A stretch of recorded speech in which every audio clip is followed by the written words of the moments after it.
Floating freely in the air is a special balloon with all my care that I have released to the skies above. It's really important, so please be watching for it to come by. This special balloon I've released to the sky. I know you are in heaven and that gives me peace.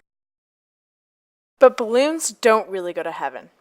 My name is Emma and I'm from Bradenton, Florida, and this is my Girl Scout Gold Award project.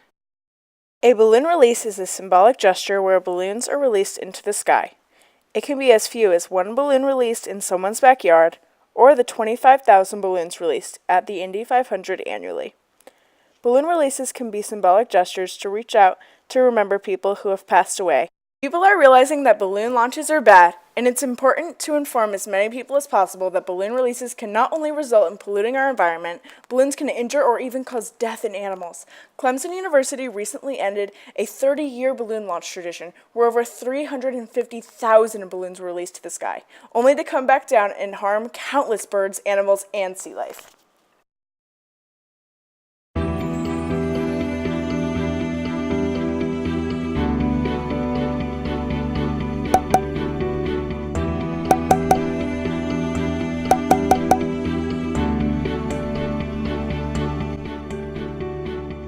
I interviewed Armando Ubeda, Sarasota County's Sea Grant agent, to learn more about how balloons affect the environment. So I'm the Florida Sea Grant agent for Sarasota County, and as my role here is to educate the community about marine and coastal issues. So we work with different sectors of the community to help them improve the economic benefits or conserve the natural resources that we have. So basically I focus on marine and coastal environments. We have a big problem right now. It's called marine debris. It's my main artifacts or things they ended up in the ocean. It's causing up big problems, especially plastics. Balloons are made of plastic, so it's a type of plastic. And the problem is that animals might confuse them for food and ingest it. So when you release a balloon into the air, this might deflate and lying down in the ocean. It might look like a jellyfish, it might look like something else. Any kind of animal might swallow it either because they think it's a food or by accident, which can hurt them. It can hurt just the digestive system.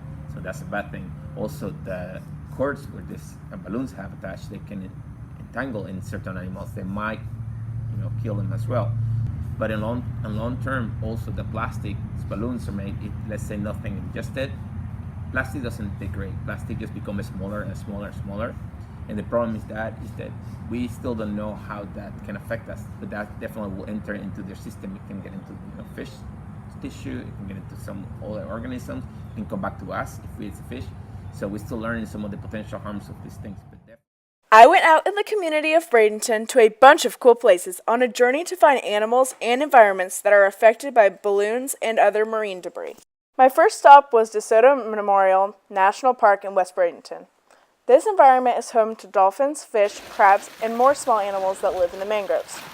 Dolphins are curious and very smart animals, but even dolphins can't outsmart balloons floating in the ocean. My next stop was Robinson Preserve in West Bradenton. Here there live many birds, fish, manatees, and alligators. Birds are the most common animal affected by balloon releases in our environment. New York Times reported that over 100,000 marine mammals die each year from plastic entanglement or ingestion. So many animals can be saved if people were more aware of what can happen to animals by releasing these harmful materials into the environment. While I was here, I even found pieces of balloon on the trail. If you or anyone you know sees a balloon or any other plastic material, you should always properly dispose of it in a trash bin. If there isn't one nearby, bring it home and dispose of it there. My next stop was Anna Maria Island, home of many seagulls, sharks, dolphins, crabs, and many, many tourists. Beaches are a very popular spot for balloon releases. When a loved one passes away, people like to go down to the beach and release balloons to remember them because it's such a peaceful place. However, they may be unaware of the effects of balloon releases on animals. At Virginia Beach, some volunteers found over 3,000 pieces of balloons while doing a beach cleanup. That is a lot of plastic that can easily be prevented from harming wildlife. There are lots of great people in our world who go out and help inform others about balloon releases. Jennifer Lavers, who is a lecturer in marine science in Australia at the University of Tasmania, has done many things with her group to help.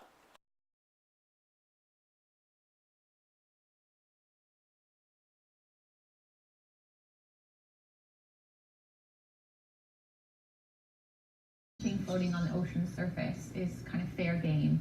And so whether it's plastic or whether it's something natural, they'll give it a bit of a try.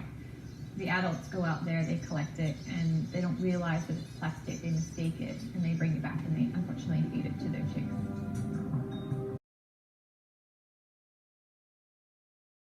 At Mote Marine Laboratory in Sarasota, they do many things in our community to save sea life. I went and took a look at many animals that could be affected by balloon releases.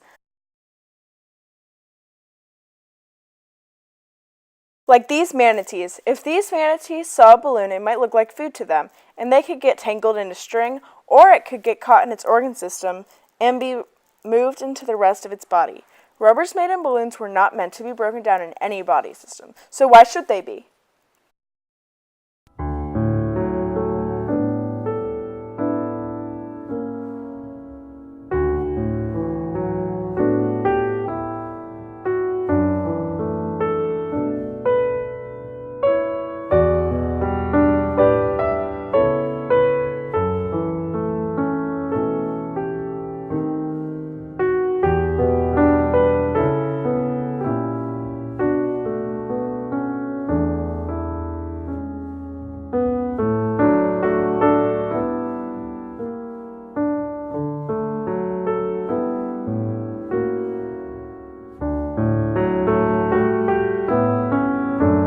We study across all different disciplines, from tides to currents, and we all study organisms.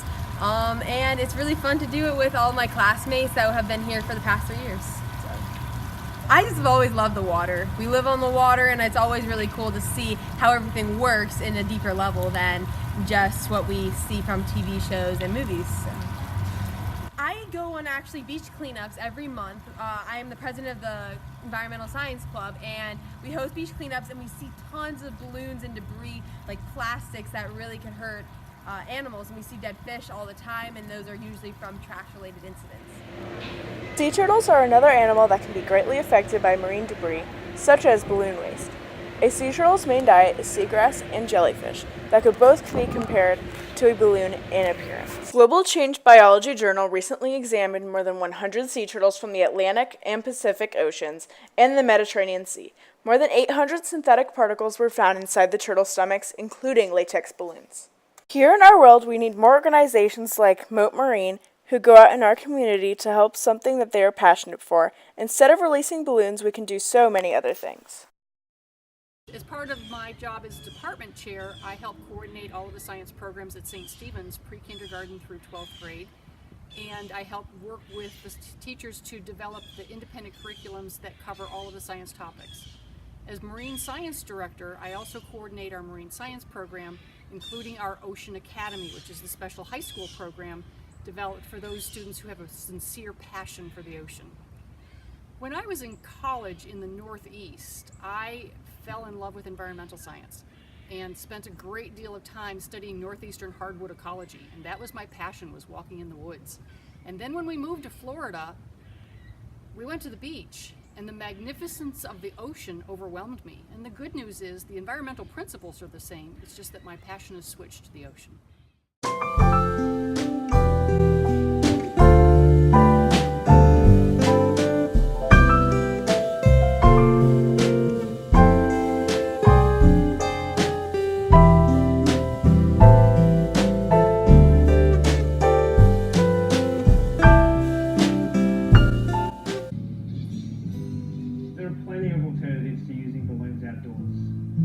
Start your next party blowing bubbles instead of balloons.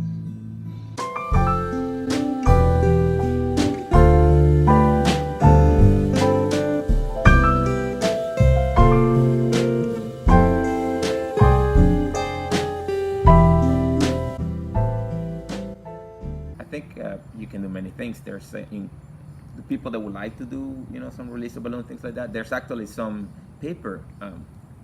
I don't know how do they call them, but it's like a paper square. They put a candle, so it's made out of bamboo, and that thing burns. So that's a way if they want to see something like that go into the air, they actually just burn and it won't cause any harm.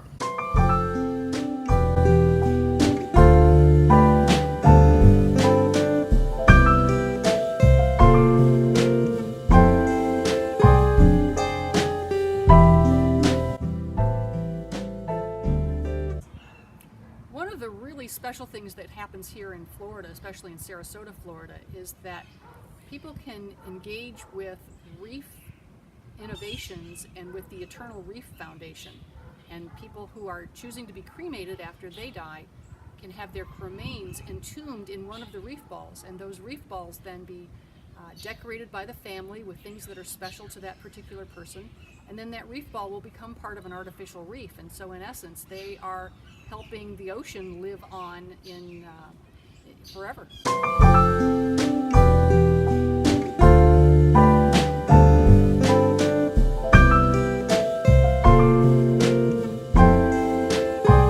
Like go on beach cleanups and try to help our ecosystem. Also, they could just use roses to commemorate their past ones, just because those biodegrade and they won't hurt our turtles and other marine organisms. There are many other ways to remember lives of loved ones that don't involve releasing balloons into the air. Whether it is making a stepping stone, planting a garden, making a bench, or doing a beach cleanup, you can do something to give back to the community instead of giving animals a chance at danger or even death. By preventing balloon releases, we can save the lives of many, many animals and even humans. I am Emma from Bradenton, Florida, and thank you so much for supporting my Girl Scout Gold Award project.